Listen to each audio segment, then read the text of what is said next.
quick mic check. Can you hear me? I can hear you. Can you hear me? Just come a bit closer. I think you might have to turn the volume up a little bit.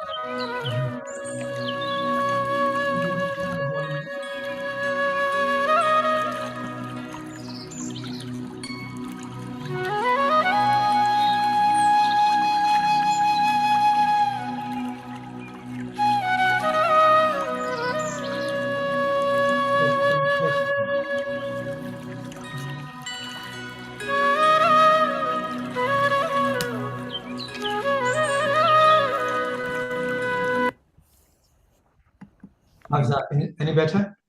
A little better, yeah. Thanks. Good. Sonia, Jai Shri Krishna, Jai Chirendra, Jai Swami Narayan, Sai Ram, and good evening to you all. Sorry, frog in my throat. Good evening, everyone. I hope everyone is in a good health, and very warm welcome on behalf of GAA London to our community health webinar. We are so pleased to see so many of you joining us this evening for what promises to be an informative and valuable session. So today's talk is on a topic that touches many, many families within our community. Diabetes, a big word, diabetes. Update and how to live a healthier life. With lifestyle changes and better awareness, we can all take steps towards healthier living. And tonight's session is designed to guide us in just that. We are honored to have with us Dr. Kesa Sadra, a highly respected practitioner with decades of experience serving the South Asian community. Dr. Sadra qualified at St. Bartholomew's Hospital in 1981 and has been a GP partner at Manor Park Medical Center in Slough since 1989.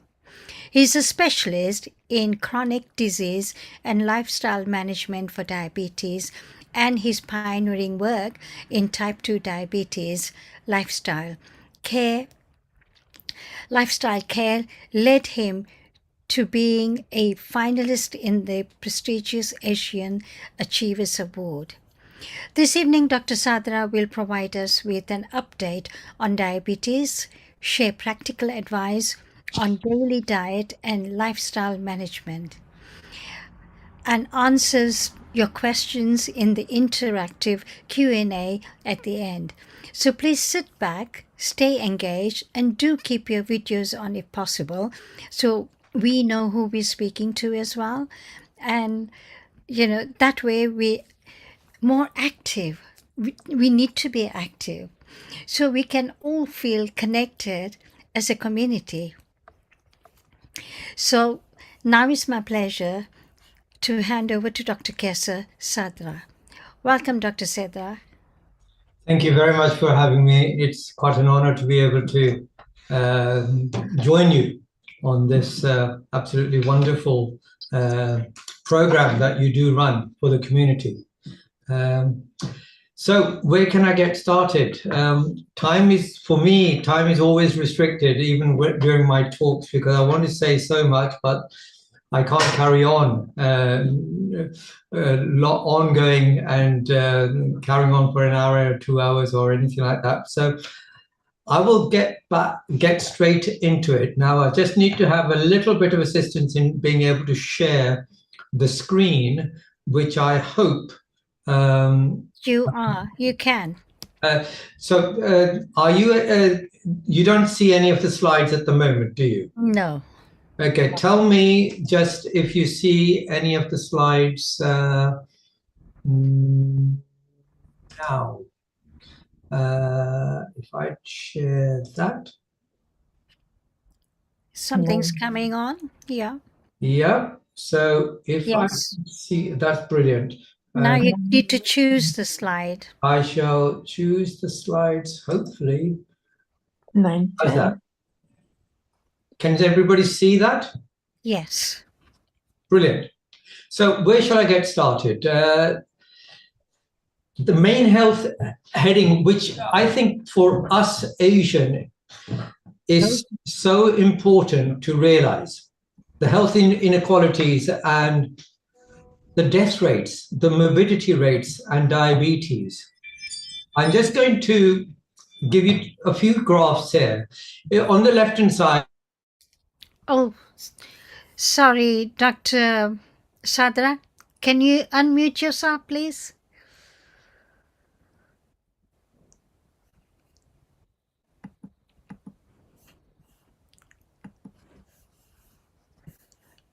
Hello, Dr. Sadra.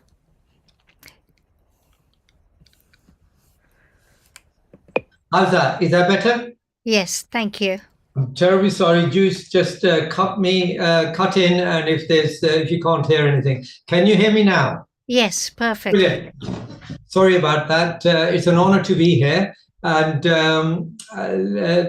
time is always limited. So I'm going to be speeding up quite quickly at the beginning. So hopefully you'll have time to ask questions at the end. And the main thing I've been very passionate about, one, our culture, and secondly, the conditions that occur much more commonly, and what the conditions where we can do something significant to be able to retain our health or improve our health.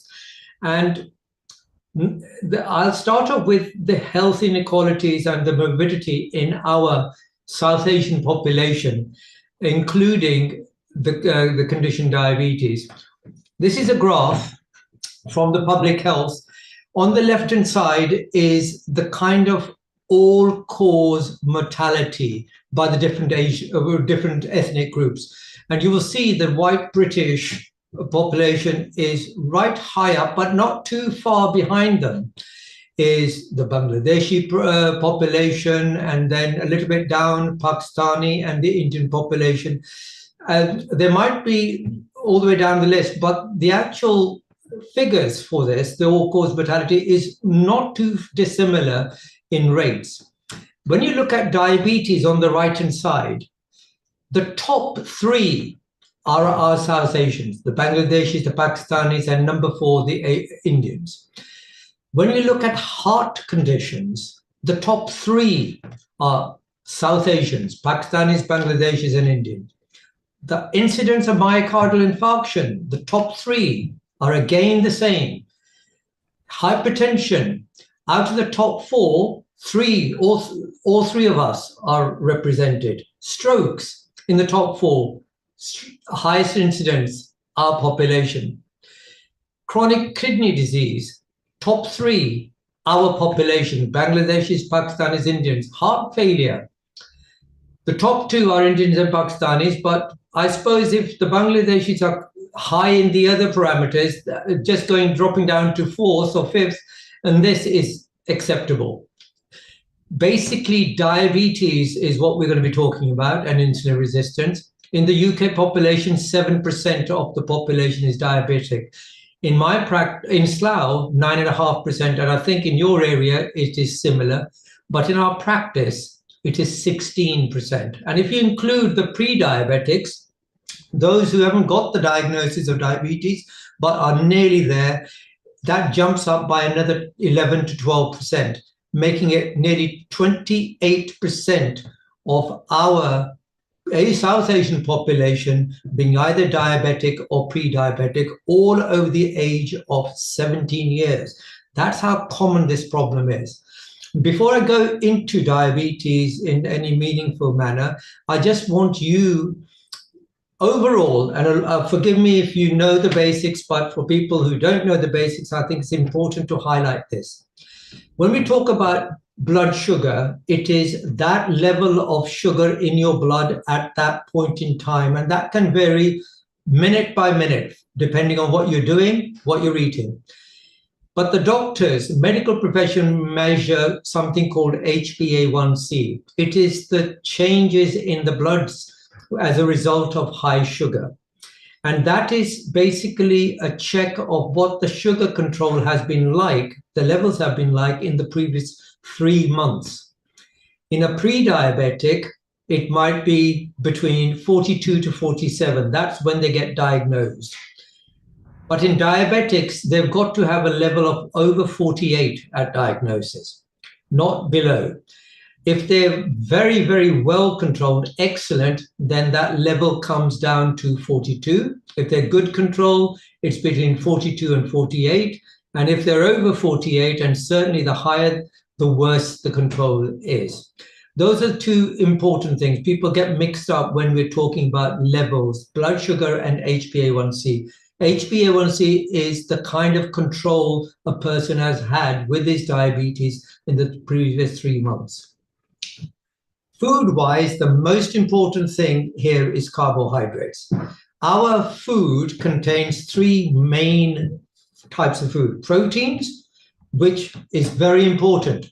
It's needed for muscles, strength, and building up. And without it, you're not going to go too far. You're going to get weaker, and you're not going to be able to survive for too long. Fats, which is been blamed for a lot of things. Good fats are very, very important in our food style life.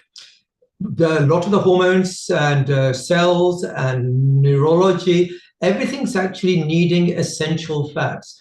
There are bad fats, but there are also very good fats. The third thing is carbohydrates. Carbohydrates is what we all think we need for our energy and our survival and to get on with life. There are 3 main types. One is sugars, which everybody knows is sweet and it tastes nice and we want more of it, or etc. And then there's starches, which forms what we call the bulk of the carbohydrates that we eat. Things like flour, atta, bread, chapatis, rice, etc. They don't taste sweet, but when they're digested, starches, they form sugar. The third part is fiber. Fiber doesn't increase sugar, but it is good for your body and it helps with the digestion, helps with the general health side of things. Sugars push up blood sugar. Starches, actually, I'll show you, push up blood sugars, but fiber doesn't. If this is the diagram of sugar, and I'll just point, can you see the point at the top where the arrow is, or can you not see it? I don't think you can. The left-hand side at the top is the glucose molecule. The main molecule in the middle is called the starch molecule, and you will see the glucose molecule is almost replicated in the starch molecule. When starch, things like flour, bread, rice, potatoes get digested, those links in the middle break to absorb the food, and what is released is actually sugar, and that gets absorbed into the blood. So what you might think that you're not having any sugars. As a diabetic, when you eat starches, which is not sweet, it's the sugar that gets into the blood and it shoots the blood sugar up. The last thing I just want to basically mention is insulin. Insulin I call the thermostat for blood sugar control in the body. Just like a thermostat for the heating, when heating goes up too much, the thermostat switches off the heating. You know, when it gets down too cold, the thermostat starts the heating. Now, in blood, when the sugar goes up a little bit too much in the blood, the insulin gets produced and it gets rid of or reduces the blood sugar in the blood. It sends it out to the different parts of the body in various forms, into the liver as storage, or into the muscles as storage, and into fat as storage. It produces fat, it converts it. And once the sugar is too low, the insulin switches off and another hormone called glucagon brings back the sugar into the blood to bring it back to the normal level. Those are the kind of things I basically want to explain. Fat in the blue line does not push up insulin production. Proteins produces a little bit of insulin because it's needed for protein metabolism. But carbohydrates pushes up the insulin production a lot, as you will see. It's a big peak, and it stays like that for several hours. Sugar, when you eat food, it goes into the blood. It gets, if it's too high, the insulin pushes it out to the muscle, to the fat cells or the liver. If the sugar goes too low, insulin switches off, glucagon brings back the sugar into the blood to maintain it. In a normal person who does not have diabetes, whose sugar control is good, the sugar level goes up and down very little, almost like a good thermostat control. If you eat, it might go up, but it quickly comes down. It gets controlled within a very narrow range.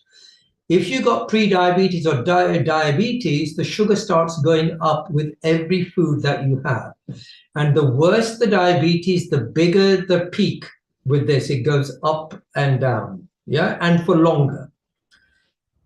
If I was to ask you, how many spoonfuls of sugar do you think, if you're a normal person, completely no sugar problems at all, how many spoonfuls of sugar do you think there is floating around in 5 liters of your body's blood?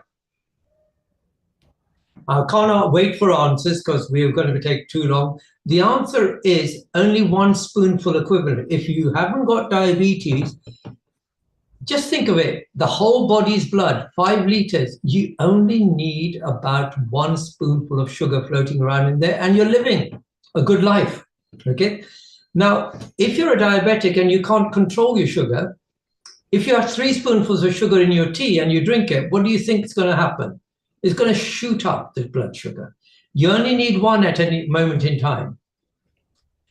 The second thing I want to actually just highlight is the biggest problem in our community, the size of the diabetes. 4% of the UK population is diabetic, but they contribute to 8% of the diabetic population straight away. Only 4% produces 8% of the diabetic. The main reason for all this is not genes, it's not the stomach around the middle, it is lifestyle. What you're eating, what you're doing, what you're facing. And all that contributes to making the insulin, that is the thermostat in your body for sugar control, resistant. The insulin can't work as efficiently as the new motor. You know, the old motor, after 10 years, it starts wearing down. You know, it doesn't have the same power. It doesn't have the same effect. Insulin resistance forms. Yeah. I'm just going to give you an example of how big this problem is. We've got about 12,000 patients in our practice, mainly South Asians. 16% of them over 17 years of age are diabetic. Another 12% are actually pre-diabetic. 28% of everybody over 17 is diabetic or pre-diabetic. And if you look at the over 50s, 55% of them are like that. If you look at over 65, 70% of them are like that. And that is where the problem is in our community. We've got a lot of diabetes and we need to address it. And I'll show you why it's even more important, because we worry about so many things. These are the kind of things that we worry about, okay? We look at infections, circulation problems in the top left-hand side, amputations. We'll talk about diabetes, eye problems, eyesight going down, bleeding into the eyes, etc. We always worry about heart attacks, heart problems. We always worry about kidney problems and dialysis. Number 1 cause of all of these 4 things is poor diabetic control. Okay, that's how big it is. We worry about the wrong things, but we don't worry about the root of the problem. And that's what we need to focus on. We've got over 500 people with heart problems. Nearly 80% of them have got diabetes. Out of the remaining 78%, out of the remaining 22%, 75% of them are on the verge of being diagnosed as diabetic, pre-diabetic. If you add them both together, 95% of the 500 patients with heart problems have got sugar problem.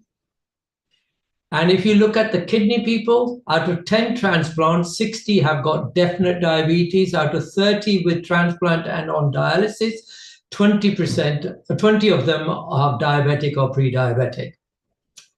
So that's how big the kidney problem link is, okay? Let's look at insulin resistance. Carbohydrates push up the insulin.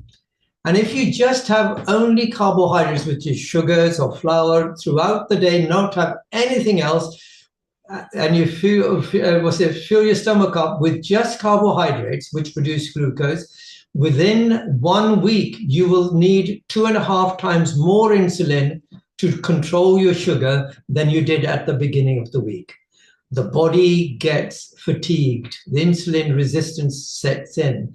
But because we have a balanced diet, if you're having too much carbohydrates over the years, it takes about 10 years to actually become diabetic, to show that the sugar can't be controlled. It takes about 10 years, but that insulin resistance is developing over those 10 years.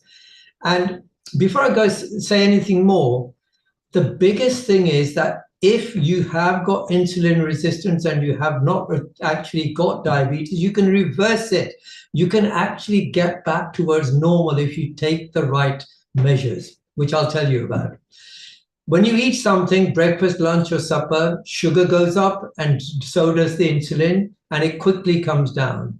If you keep on snacking, every 2 hours, it will go up and then come down, go up and come down.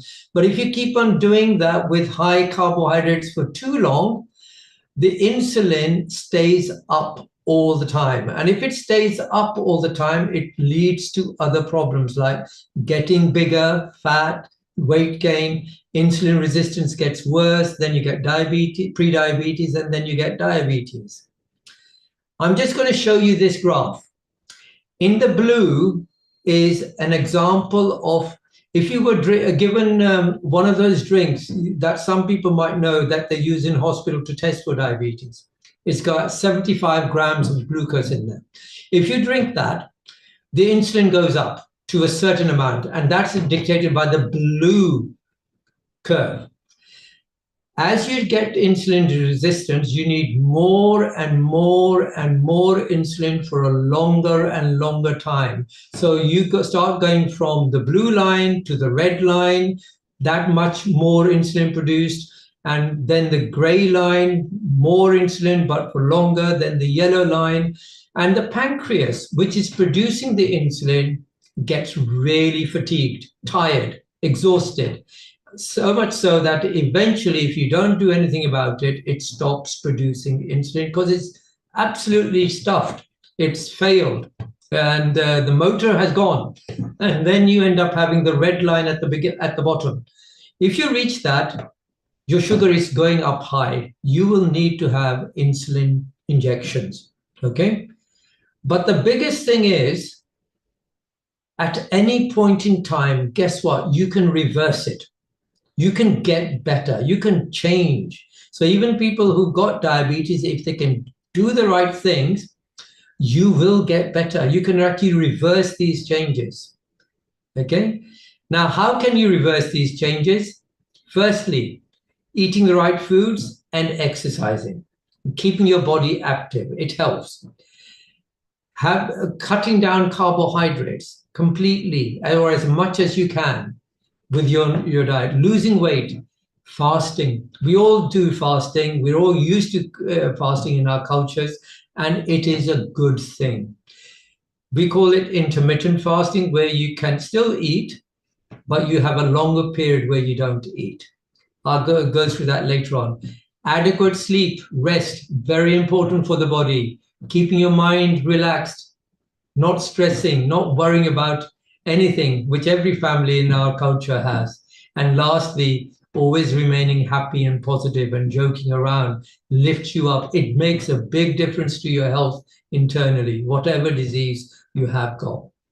So I've given you the theory about it all. I'm just going to go into what is achievable.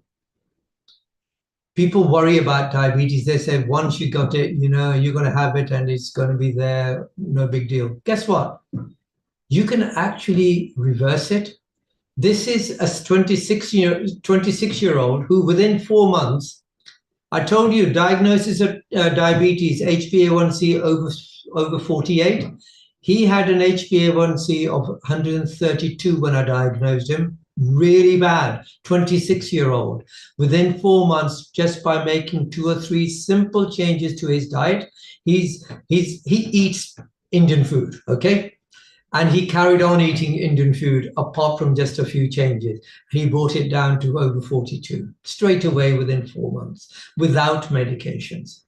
This is a lady who was uncontrolled, Asian, 50s, and controlled bad at 84, but brought it down to 50 within about 3 to 4 months. And then again, further to 42 in about another 2 months, just by making simple changes. This chap's cholesterol, the good cholesterol started going up, the bad cholesterol started coming down, just by making diet changes without medication. Cholesterol dropped within a few weeks in this chap without medications. Weight lost 8 kilograms within 6 weeks without medications. Okay, this chap, professional, poor control at the beginning on diagnosis, over 100, and within 3 to 6 months brought it down to 36 back in 2013. And now, 10, 12 years later, he's not had any medications and he's still doing good. This is a lady, never give up hope, okay? No matter how old you are or however long you've had this type 2 diabetes. Elderly lady, 75, 1991 diagnosed, poor control for 22 years because she didn't want to change her diet. She wanted the roti, she wanted her mithai, etc. Despite 3 sets of medications, then she decided to listen to me after 22 years, and she changed the diet, and then she stopped all the medications within 6 months, and that was in 2011, and remained off those medications up till last year when she was in her 90s and she passed away. But nearly 12 years without medications after taking medications for 22 years. This is the kind of change that I showed you when you have sugar, food. Sugar goes up a little bit, then comes down. This is a person earlier on this year who had that glucose tolerance test, glucose drink, and his sugar went up to about 27 and stayed high 3 hours later at over 16, when it should be around 5. But he made the changes, and within 8 weeks, 2 months, his sugar is in red. It's come down to nearly normal levels without medications. This is what you can achieve. So I'm giving you hope. I've got 250 people who have been diabetic and have are excellent control, or very good control without medications. 11 of those have been diabetic for more than 20 to 30 years, not taking medications and good control. So I just want to go through what we have as diet, which is where I think you need to focus primarily.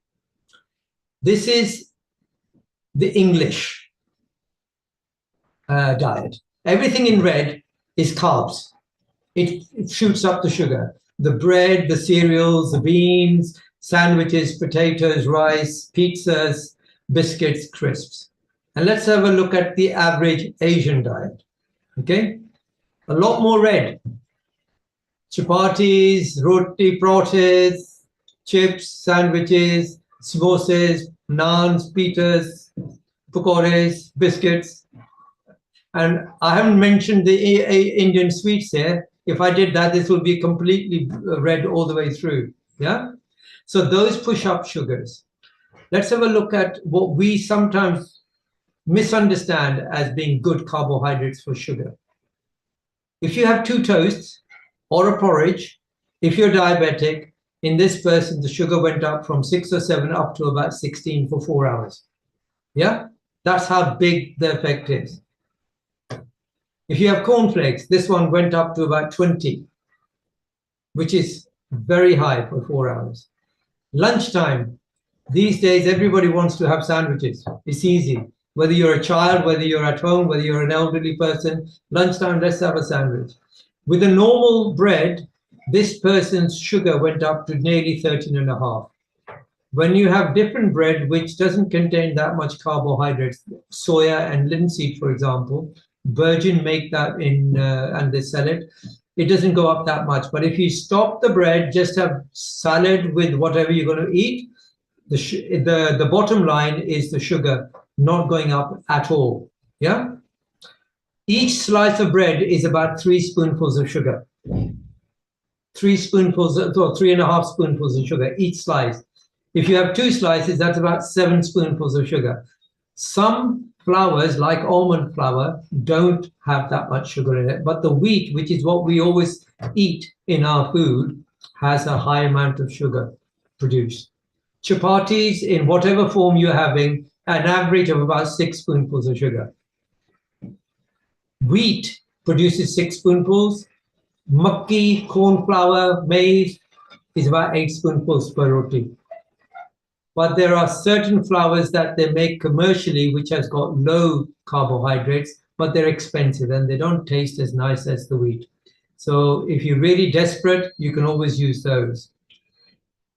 This is flour. Kanikala atta, which is wheat flour, contains about 70% carbohydrates. Besan or chickpea chole flour is about 47% carbohydrates. Almond flour is about 9%.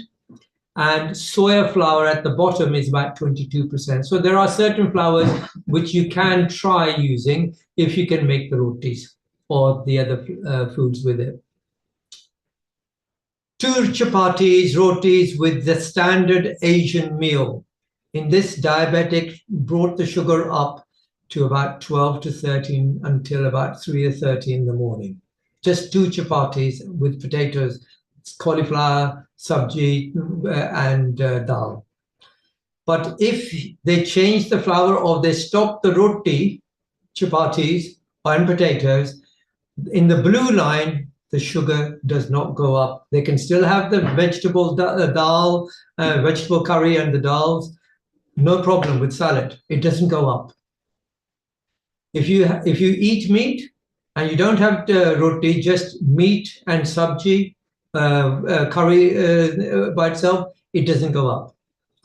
So you ask me, if I can't have the carbohydrates, what do I have? If I can't have the naans or the pita breads or the rotis or the different forms of rotis, if you eat meat or dal, sabji, vegetable curries, having this sort of thing is not going to push it up. So start with salad, put on whatever you like on top, our flavor, and eat that. It is not going to push the sugars up that much. If it's just vegetarian curries, again, you're not going to push up the sugars. It's healthy. It provides you with all the nourishment. If you want to eat like the English, plates, you can have it in a different way. You can add in whatever you like, but try to avoid the carbohydrates. If you want to give your kids a meal, on the right-hand side, put that. There's vegetables, there's meat, slightly fried, put it into a box and let them eat. Right, Krele improves sugar control in diabetics. This is an example of the sugar going up with 2 pita breads curries, on one day with the tofu curry, on another day with saag, and the sugar goes up to about 14. But if you add in krele, it doesn't go up that much. It stays much flatter. So krele is good. You can have krele in as juice, as on your salad, or krele curry, or fried, or anything like that. Pasta is basically carbohydrates, just like our Asian chapatis and other flours. It will shoot the sugar up. This is with chapatis. The sugar went up to about 20. With pasta, it went up to 20 again. Okay, it's just as bad. Rice contains about 80 grams of carbohydrates in 100 grams, 80%. When you boil it and strain it, it will reduce it, but nevertheless, one plateful of rice is about 8 spoonfuls of sugar. It'll shoot the sugar up. So cutting that down is important. These days, the modern world, everybody loves to have their pizza with the family. This is an example of somebody eating heavily on their pizza. He's a diabetic, and his sugar went up from about 6 to 8, nearly 8, up to 28 at about 4 o'clock in the morning, just because he indulged in pizza. Pizza is basically rotis doubled up, lots of carbohydrates. Parathas are the same thing, but I'm going to give you an example about eating. You know, our culture, Asian culture particularly, love to eat together as a family, heavy in the evening and late. So, and then after all that, they sit down and watch TV and then they go to sleep. So there's no activity afterwards. 3 things: heavy food at night time, late at night time, and not any exercise at night time causes big problems. So this person, and you can't eat very heavy in the morning because you will be sleeping most of the day. You can't do things. So let's look at what happens with 1 paratha in the morning. Sugar goes up slightly for about a few hours. But if you eat too much at nighttime and late, it'll go up a lot more and for a lot longer. So try to eat early, try to eat light, and try to get some walking after eating your main meal. What happens with what we normally have is protein and fat. If you just have carbohydrate foods, for example, anything made with flour or rice, etc., full of it, the sugar will go up a lot more. But if you mix it up with vegetables, fibers, protein, and healthy fats, which actually we're lucky in our culture, then the sugar doesn't go up that much. If you have a plain paratha, sugar goes up like in red, high. If you have a paratha with, say, mince or any other fiber or protein, it won't go up that much. So a mixed diet is very, very important. Drinks. Even squash, we're forgetting about Lucozade, Coke, and all that sort of thing. Even squash, which you dilute with water, contains, the normal ones contain sugar, and they can push up the sugars control really badly. This chap, his HbA1c was well controlled until 2017, the summer where it was very, very hot, and it's got really bad just by drinking 9 glasses of Vimto every day. The moment he stopped drinking that Vimto squash, started drinking water, the control came down very quickly. Big difference they can make. Exercise is a big thing. There are 2 forms of exercise. One is what everybody can do, which is walking. The other is what young people and very fit people can do, which is running or gym. You don't have to do running or gym to control your sugar or keep in good health. Walking is absolutely fine, but timing the walking is also very, very important. So I'm going to give you an example of this elderly person, 75-year-old person, whose sugar goes up with porridge, up to about 14 for about 4 hours. And it's the same thing will happen with Weetabix. It'll go up to about 18 and it'll stay like that for about 4 hours. But if he eats the cereal and he starts walking for about half an hour, you see in that red box, the sugar comes down very quickly rather than extending over 4 hours. Within half an hour, it's come down just by walking. Yeah. Later on in the morning, he did some hoovering in that second box, and his sugar came down even more just by doing some activity. Now, this is a person who's 50, and he had his chole, bhature, dals, yogurt, jalebi, and biscuits at lunchtime, and his sugar stayed up high until 9 o'clock at night time from 2 o'clock. He sat down. I told him to eat the channe and the bhature again, and the dal and the yogurt, but not to have the jalebi, but go for a half an hour walk after eating. And instead of half an hour, he actually went for 1.5 hours casual walk. But look at this graph. His sugar goes up to nearly 16, but he had the same ture and shole. His sugar was down all the way just by walking after food. So whatever walking you can do, it is excellent after main meal. What would you eat now? Both of these dishes contain about 5 spoonfuls of sugar. Vegetarian, salad on the left side and the bread on the right hand side. Convenient foods, the biggest fallback. You know, I mean, what can you say? It's easy to eat, easy to accessible. You quickly eat it and run away. The salads, a chore to get shopping, chore to get ready, and a chore to try to eat. Maximum you can eat there is about a quarter of that. But they're both the same. It's easy to eat the bread, but it's not the right thing. The healthy food is on the left.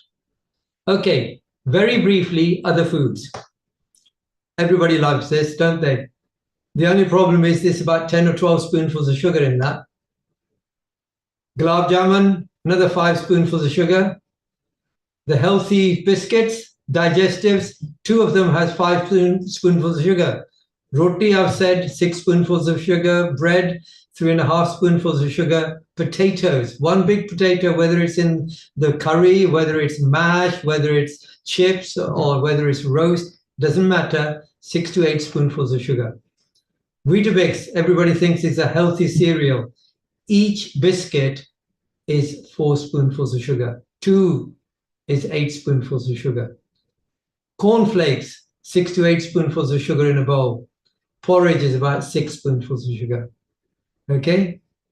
If you have bran flakes, milk, toast, and pure apple juice, you'll be having about 16 spoonfuls of sugar in that breakfast. But if you have egg, mushroom, cheese, tomatoes, or coffee, you will have less than 1 spoonful of sugar. Fruits, anything which is very sweet, very soft, will have a high amount of sugar. Bananas, as an example, is about 6 to 8 spoonfuls of sugar. And other sweet fruits are grapes, mangoes, pineapple, the very sweet, soft pears. So try to avoid those. But cherries, berries, strawberries, apricots, plums, they're not too bad. Juices. The best drink is water. Flavored water if you want it. You can make your own flavored water. But any fruit juice, whether you make it at home or whether you have it from the shop, will contain sugar. But the ones from the shop, in their bottles, from Tesco's, Sainsbury's, Co-op, Marks and Spencer, it doesn't matter, or the cartoons like Rubicon, Tropicana, anything like that have got very high sugars. The ones, if you want to have fruit juice, make it your own. Don't squeeze it because you'll need a lot more fruit and it'll have a lot more sugar. Get the seeds out and make a smoothie with water. That way you've got the whole fruit with the water. That'll have a lot less sugar in it. But apple juice, for example, from the bottles or from the cartons that you get from the shop, has about 8 spoonfuls of sugar. That's how bad it is. It's not that healthy. Coke is about 9 spoonfuls of sugar. Any other fizzy drinks which is full of sugar is about 8-9 spoonfuls. Not good. Now, what do you do? These are the changes that I think I'm coming towards the end. This is what I want you to focus on. Flour-based foods like chapatis, rotis, naans, parathas, bread, buns, anything, pita bread, pizzas, biscuits, cakes, crisps, chievda, and other snacks, they all contain high amounts of carbohydrates which will produce sugar. Rice, potatoes, cereals, fruit juices, these fruit juices, drinks, all contain high sugars. I just want to mention vegetable oils. We were sold vegetable oils as the answer. It's cheap and it's supposed to be healthy. But the vegetable oils which are processed that we use, when they're heated, they form nasty ingredients in there which we swallow, which actually causes more harm. what we are all used to in our culture back home, the ghee, the desi ghee, is still the best. I'm not saying have lots and lots of it, just a small amount in your cooking is better than any of these vegetable oils for cooking, doing the torka, making your curries. If you want to have it on salad or light heat, then by all means use things like olive oil. In the black are all the things that you should change. In the right, in the green, is what you should do. Always walk a little bit after your meals. Have light food in nighttime and have it early. Don't leave it too late so you got time to walk. Do fasting. Fasting, the best way to do the fasting, which is practical, is not to go hungry the whole day when you're needing to do things. Eat early in the evening, 6 o'clock, 5, 6 o'clock, and then drink water afterwards. Miss breakfast, just have water, hot water, lemon water, anything like that. Then eat at lunchtime. 2 meals, 12 o'clock, midday, and 6 o'clock in the evening. That way you have about 16 to 18 hours of fasting, which helps your body to rejuvenate, refresh. It helps your pancreas to rest, and it helps with the insulin production, makes it more sensitive. Do yoga and relaxation, very important. Do get your full rest. Don't keep on burning the candle at both ends. And not having enough sleep, always being tired. Don't do that. And always remain positive, happy. Excuse me. So what kind of things can you eat? Vegetables, dal, lentils, eggs, meat, fish, if you can eat it. Cheese is okay, especially the mature cheese. Salads, natural yogurt, nuts and seeds, having milk, the proper milk, lassi, it's fine, flavored water, and using things like ghee and olive oil for your cooking. For breakfast, if you do want it, have an egg, have natural yogurt with the seeds of panjiri in there, and that will be fine. And I've covered most of the foods. So finally, mental relaxation. Exercise helps with that. Walking helps with that. Doing yoga, breathing, whatever, or prayers or meditation, perfect. And if you're elderly, do get involved in group activities that the communities always do. It gets you out of the house, makes you feel better, helps with the mental well-being, which also helps with these diseases. Now, I don't think I need to cover anything else. I'm open for questions now.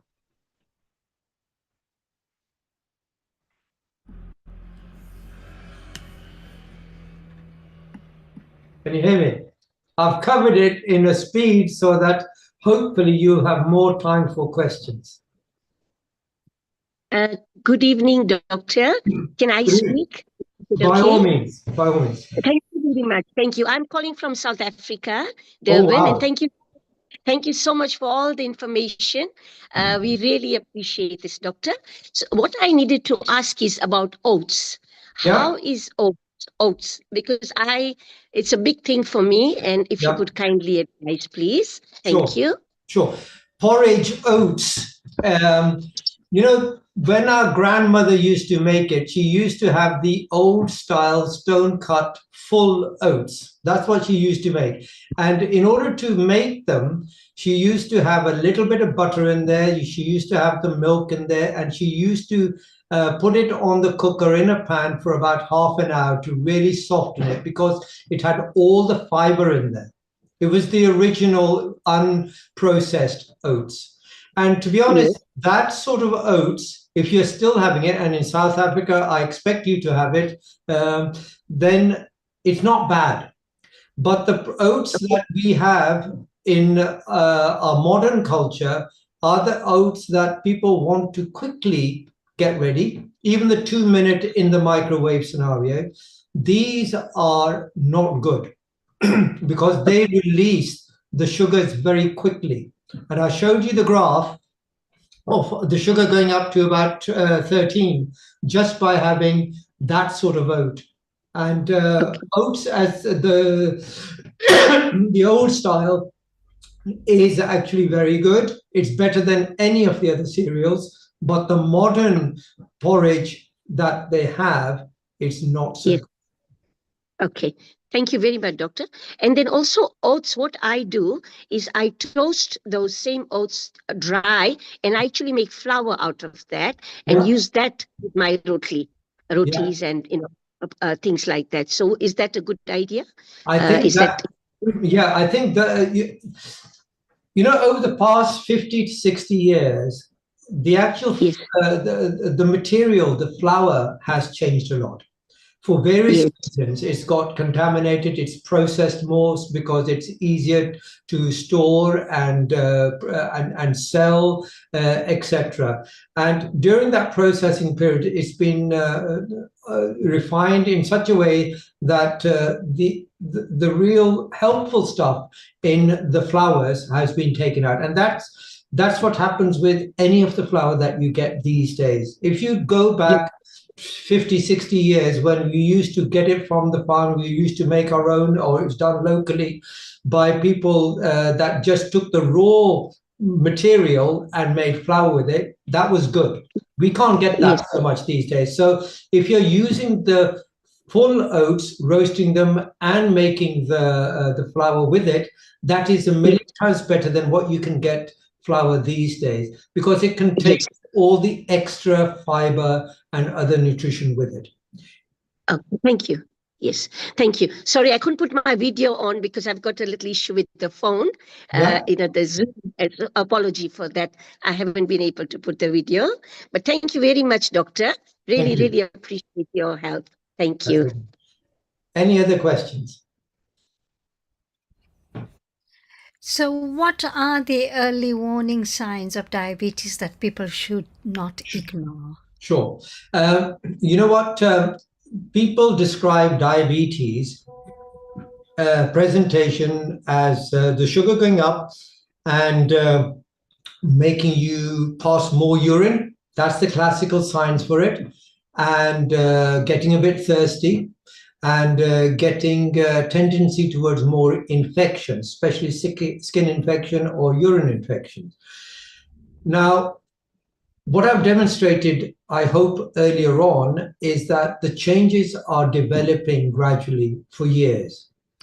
And if you wait for those signs to present, you're pretty far ahead. You've got established diabetes. These days, in my practice, particularly, what I do is routinely check the sugar and the HbA1c. Not every practice does do that, but that way the blood test evidence comes significantly early, and then you can address it. So science-wise, what I've showed you is that as you're getting older, more than 50% are actually going to be diabetic or pre-diabetic. Don't wait for your symptoms to start. But if you do get those symptoms, you definitely need to have your sugars tested. You definitely need to see your doctor. But rather than waiting for those symptoms to start, I'm hoping that I've conveyed it's better to just go ahead and make the changes and prevent it and reverse the changes inside your body. The connection with insulin resistance and diabetes, especially in our population, is very, very strong with the other diseases. The disease that we all worry about, it's very strongly linked.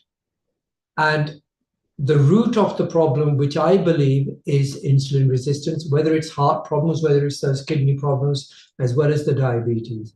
And you can address your insulin resistance early by focusing on the type of foods that you're having as a habit. Okay, don't wait for conditions to develop before you start making the changes. because they will happen. The conditions will occur. If it's not when you're under 50, certainly over 50 or over 60. And we also want to train our children to make the changes with their food habits. Don't wait for the conditions to start. But if you do get thirsty, if you're passing a lot of urine, you're needing to get up at night to pass urine, you're getting some irritation around your urine area, you've got urine infections, or you're starting to get recurrent pimples very easily, check your sugars. You need to see your doctor. Does that help? Yes, it does actually. But so many people feel fine. They do feel fine, but still develop diabetes. Yes. Why does this happen? Like I explained to you right at the beginning, the condition of insulin resistance develops over years. If you just eat sugar for a full week, you will need 2.5 times the amount of insulin. The amount of insulin that gets produced in the body is only finite. The pancreas can only work to a certain top level in the body. And if you're needing more and more and more insulin, then the pancreas can't produce enough, then the sugar starts going up. But the changes are there beforehand. And when it's because the body is coping with those problems, the problem with insulin resistance and coping with the sugar, the body is probably, I always call it's the best thing in the universe. It is the thing that can, if you give it the right environment, it will heal everything. But if you give it the wrong environment, it will try to cope with the problems up to a certain stage. And if it can't cope with it up to a certain stage, is maxed out, then the problem spills over and starts showing the colors. That's when you present it. The problem is there early on, but your body's coping very well. Yes, I know. Diabetes is such a big subject, and you're doing a wonderful job at it. So, how often should somebody get tested for diabetes, especially if they have a family history? Because not forgetting, diabetes is a no. Go on, I forgot. Yeah, hereditary. People say Hereditary. Hereditary. People say it's hereditary, and certainly there is some evidence of it. But the vast majority, I believe, the vast majority is not hereditary. It is related to your lifestyle. And sometimes people say, my mother had it, my brother had it. If you go back to the roots, the big thing about our culture is we as families stick together. We come together in our younger days. The grandparents are there, the parents are there, the children are there. They eat the same sort of stuff. Mum or dadi makes the food according to our culture, cultural background, and it's the same sort of food that's being produced, okay, and fed. So for over the years, you've had the same sort of food. True, very true. With asli ghee, asli ghee. With asli ghee, but the atta and the other things that you're eating, the sweets, the traditional sweets that every part of our Asian culture encourages, the snacks, the pakoras, the chevras, where is it that you don't have any carbohydrates? We indulge in the carbohydrates. We indulge in the carbohydrates that are cooked, are made in slightly different ways, which promotes the insulin resistance. That's where the problem is. That's why we are so the prevalence of diabetes and pre-diabetics in our population, South Asian population, is sky high. It is the kind of foods that we have. The other thing that we have is that we're always running around as a community. We're not resting. We're here to get more and more work done, get ready for our families. We overdo it. And then we're always not getting enough sleep. And every family has got their mental pressures. They're always stressed. They've got worry about the kids. They've got worry about their in-laws. They've got worry about the various members of family. They've got worry about finances, etc. Is there a family that doesn't have a stress in our culture? No. So stress makes it worse. Food makes it worse. The lack of sleep and tiredness makes it worse. Those are the kind of things that contribute, and I think we as a community need to focus on that side of things. How often do you need to check for sugar?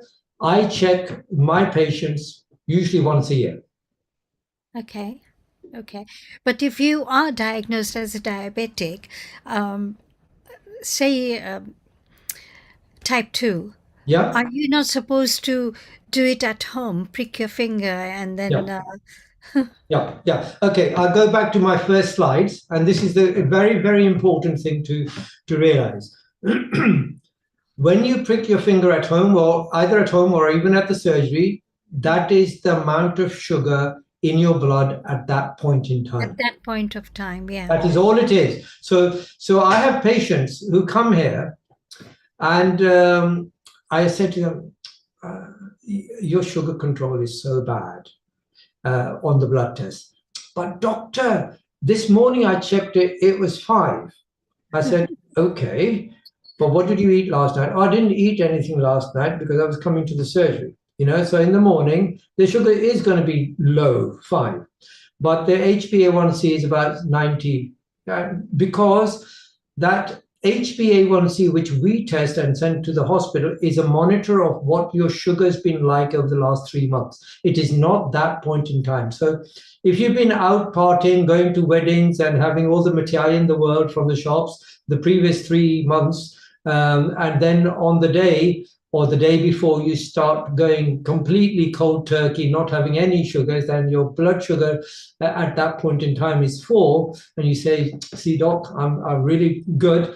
I found the secret. I found what you were doing in the last 3 months. So, and it's the HbA1c, which is the monitor of control over the last 3 months, is the bit that is important, because that overall average of what the sugar's been doing is what causes the complications, not that one point in time when you check your sugar on a finger prick. Does that help? Yes, it does. It does, actually. There's a question there on the chat. Do acceptable levels of sugar vary by age? That is, age up to 16 years, 7.6, or over 60s? Right. The sugar level should really be, the range should be the same. However, as you're going older, what you don't want to do is risk going too low either, because if you go too low, your body may not be able to manage it so well, and you start getting dizzy. And the last thing you want to do is, as an elderly person, end up falling by being dizzy, because you will end up causing yourself more injury. So as a result, the threshold is slightly more relaxed as you get older, but the ideal range should be the same. The other thing is that if your sugar control has been very poor for a long time, and then you get it under control, you will find that you start getting dizzy or lightheaded and weak at a higher threshold. So if the normal sugar is between, say, 3.5... Right, I've muted. Can you hear me? Yes, I can hear you. So if your normal range should be between about 3.5 or 4 to 5.5, that's the accepted normal range. Yeah. If somebody's been running very high, they will start getting weakness, hyper symptoms when they reduce their sugars down to about 7 or 8, because their body has become used to a high level, and just coming down, it needs time to adjust back. So the ideal range still should be around 5, even in the elderly, but you have slightly more relaxed, even if it's 6 or 7, if you follow. Yeah. Okay. Okay. There This- were a few questions. I haven't got the chat up. I mean, can you fire any questions? So I think There one is- question where we need to clarify Yeah, type 1 and type 2. sure. My apologies. I should have made it very clear at the beginning. Type 1 diabetes is where the body is not producing enough insulin. The amount of insulin that it is capable of producing from the pancreas plummets. So as a result, the body is just not able to cope. That is a smaller percentage. It is less than 10% of overall. In our culture, it is less than 5% type 1 diabetes. And it usually happens in younger children. And it's happening in our culture more and more so compared to 20, 30 years ago. And are these type 1 diabetes actually reversible when Right. no insulin is produced? Now, if the insulin is not produced, then you need insulin. It's You as do. simple as that. You need replacement. They are not, you can't reverse type 1 diabetes. Yeah. That you got to manage it as tightly as possible. But the vast majority, over 95% of our culture has got type 2 diabetes, which theoretically, I believe, is reversible. And the earlier you start, the better. More chances. Okay. There's another question saying, how is the use of jaggery? Please, instead of sugar, are they allowed to use? Well, what's the difference between sugar and jaggery? Which is the best way to use it, and which is the best to use it? To be honest, that is something that I probably need to read up about. Jaggery, from what I understand, is related to fructose. My understanding, but I may well be completely wrong. Correct me. Is that what it is? Jaggery, fructose. Fructose, yes. Yeah. Yes, I do recall that, yes. Okay. Now, fructose is one type of sugar which doesn't necessarily increase the insulin so much, but it is metabolized in the liver. And it doesn't necessarily push up the blood glucose, but that type of sugar affects the liver, and it can, if you're having too much of it, like any other fructosamine, and it can contribute to getting fatty liver and causing fatty problems in there, which in itself can contribute towards aggravating the type 2 diabetes as well. It is too much of fructosamine is not a good thing, but it can help. It can be used instead of normal glucose, but too much of it I wouldn't recommend. And certainly the medical specialists around the world sometimes feel fructosamine on the liver can be more damaging than just the glucose itself. Right.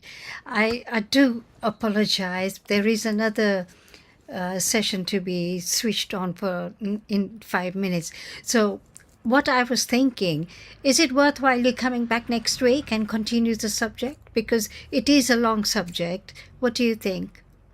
I've got to apologize. I'm actually away for the next 2 to 3 weeks. Oh, wow. Yeah, I'm having my holiday first time in this year with the family, so I'm going to be away from next week for a couple of weeks. So shall we reschedule your... Yes, by all means. Yeah. I'll be very happy to come back and answer any other questions.